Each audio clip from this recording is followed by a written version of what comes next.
Good morning! Nagluluto tayo ngayon ng hotdog para sa ulam ng Happy mga Junakis. Hotdog na brown ang gusto ng mga Junakis ko yan. Especially yung iniihaw lang. Kasi ayaw nila ng fried. Yan.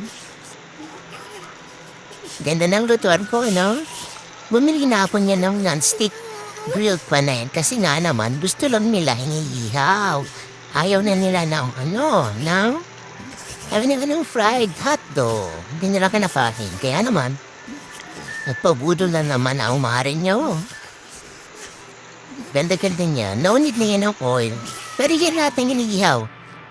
Natry ko na dyan yung chicken nuggets. Natry ko na din yung mag-ihaw ng tanong, butor ng tanong. Pwede din dyan yung egg. Tingnan niyo naman, dapat gumamit kayo ng tungo, kundi mapapaso pa rin yan. Mainit ang edges niyan, mga mari ko eh. Yan.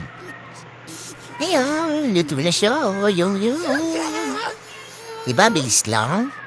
And then, pagkatapos nyo gamitin, pwede nyo siyang punasan lang ng tissue or dry lang na cloth.